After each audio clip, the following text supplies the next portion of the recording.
Et à 18h30, il est temps pour nous d'accueillir l'invité du 17-19. Et vous le savez, chaque mardi, nous accueillons Elisa pour parler d'une association du département. Bonsoir Elisa. Bonsoir Guillaume. Ce soir, nous recevons Étienne Erard, qui est trésorier de l'association Prison Justice 44. Bonsoir Étienne Erard. Bonsoir. Prison Justice 44, c'est une association caritative nantaise qui a pour objectif la réinsertion des détenus, le soutien des familles et la sensibilisation du public.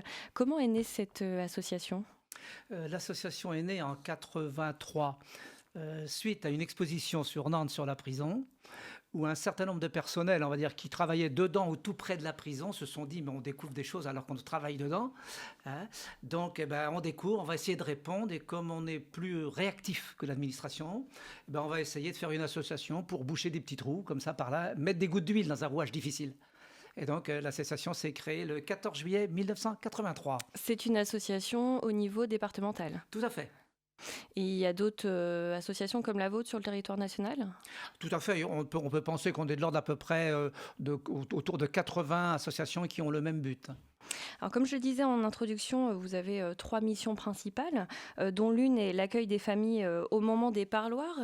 Où se situent ces accueils ? Alors, les accueils se situent sur les 3 établissements, les murs, les 3 établissements nantais, que sont l'établissement pour mineurs, on va dire proximité Nantes-Orvaux, le centre de détention qui est de l'autre côté de la route de Rennes, qui est sur la rocade de Nantes, et le 3e établissement qui est la maison d'arrêt, où à l'intérieur il y a femmes et hommes, et qui se situe, on va dire, sensiblement côté Beaujoire. Qu'est-ce que vous proposez comme accueil ? Ce sont les familles et les proches des détenus qui viennent ? Alors, les familles viennent donc rencontrer les détenus et nous, on est présents en salle d'attente. Notre objectif, c'est d'être à l'écoute des familles qui vivent des moments plus ou moins difficiles et ça s'inscrit également dans la durée. Donc, une fois, la famille va à la limite, nous battre froid et d'autres fois, au contraire, elle va venir vers nous, elle va vider de l'émotion. Et nous, ce qu'on espère par là, c'est, on va dire, permettre un parloir de meilleure qualité et donc permettre un parloir qui va durer le temps de la détention. Et en conclusion, sans doute une meilleure sortie pour la personne détenue qui, aidée par sa famille qui va continuer à l'aider, sans doute, on peut penser, n'ira pas vers la récidive. Il y a un nombre de parloirs limité pour les familles ? Alors, suivant les établissements, on va dire sensiblement, maison d'arrêt, c'est-à-dire les gens ne sont pas condamnés là, ils ont droit, les détenus ont droit à 3 parloirs par semaine. Par contre, au centre de détention où ce sont des condamnés, c'est 2 parloirs par semaine le samedi et le dimanche, alors que la maison d'arrêt, c'est mercredi, jeudi, vendredi, samedi, dimanche. Le PM, c'est le mercredi après-midi, le samedi et le dimanche. Les autres jours, les jeunes sont en activité, on va dire à l'école. Et il y a une durée limitée pour ces parloirs ? Alors, on sent 1 heure. 1 heure pour la rencontre en face à face, famille détenue. Par contre, ça représente à peu près pour la famille 2 heures. Entre le temps de contrôle à l'entrée et le temps, on va dire, de contrôle de sortie, ça fait à peu près 2 heures pour la famille. Les parloirs sont autorisés pour tous les détenus ou est-ce qu'il y a des détenus qui sont privés de parloirs ? Alors, non, j'allais dire, non, il n'y a pas, tous les détenus peuvent prétendre à un parloir. La différence, c'est qu'il y en a certains pour lesquels les familles les ont laissés tomber. Donc là, effectivement, les familles, on ne les voit pas, elles ne viennent pas. Et les détenus sont à ce moment-là seuls et peuvent être aidés par d'autres associations, mais il n'y a pas de parloir. Donc, sinon, effectivement, la famille peut voir tout détenu. Et il y a même quelquefois de la concurrence.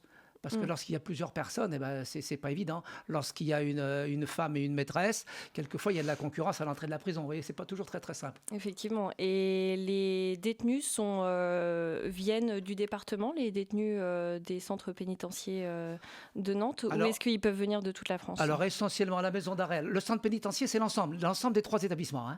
Donc sur la maison d'arrêt, c'est essentiellement des détenus on va dire, du département et de la région.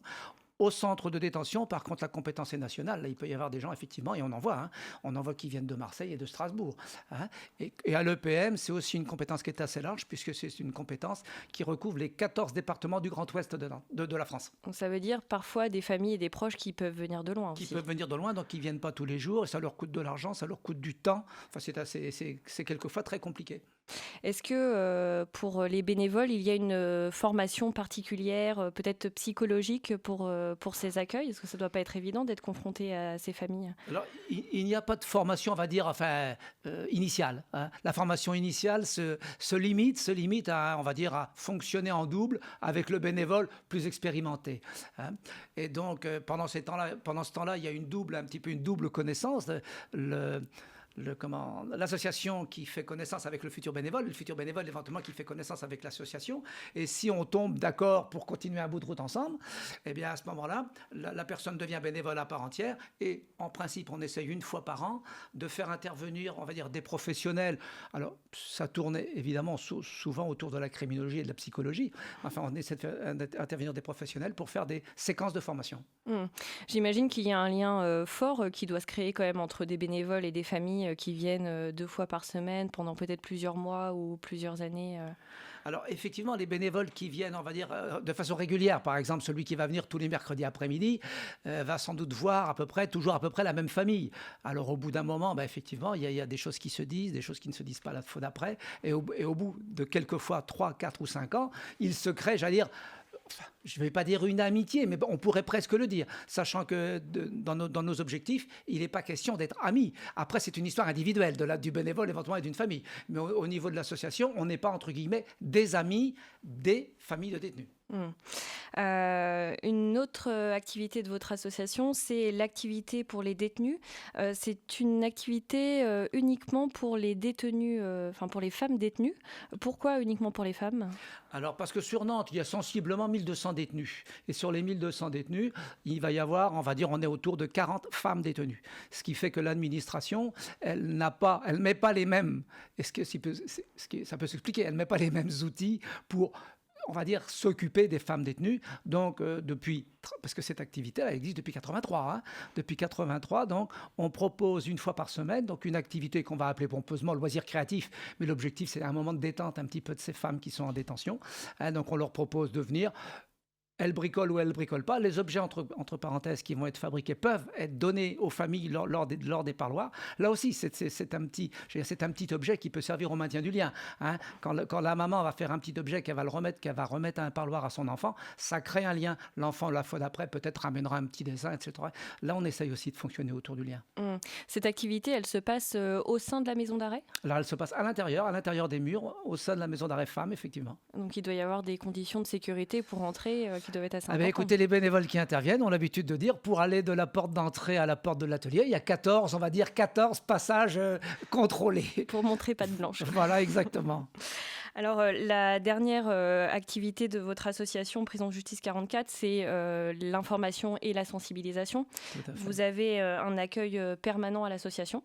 Oui, alors il est le mercredi matin, hein, c'est un accueil permanent. Là, on a essentiellement affaire, on va dire, à des familles, hein, des familles qui veulent avoir des choses un petit peu plus pointues, un petit peu plus personnalisées.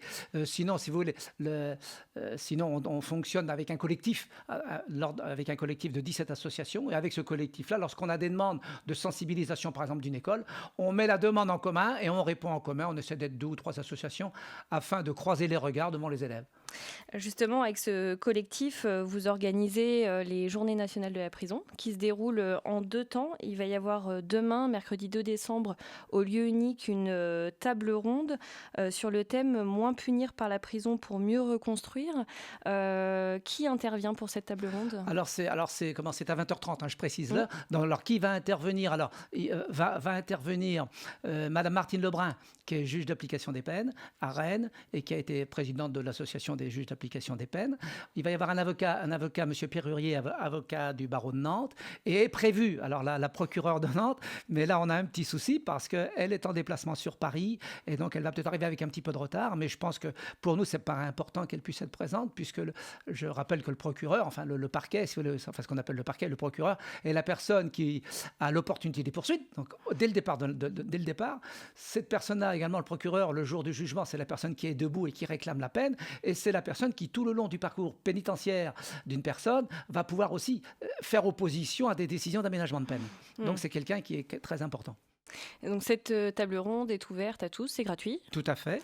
Et le deuxième temps de ces Journées nationales de la prison, ce sera vendredi 4 décembre, donc vendredi prochain, avec une projection débat autour du film La tête haute, Oui. qui se déroule au cinématographe à 20h30. C'était un film qui était présenté hors compétition en ouverture du Festival de Cannes. Tout à fait. Oui. Donc qui est un peu en lien aussi avec. Oui, puisque ça votre retrace, association. on va dire grossièrement, ça retrace un parcours éducatif compliqué. Enfin, c'est un petit peu, bien souvent, quels sont les parcours que rencontrent des personnes détenues aussi avant, qui ont des parcours compliqués et qui se terminent malheureusement quelquefois par la prison. Donc 2 temps, demain et vendredi. Oui.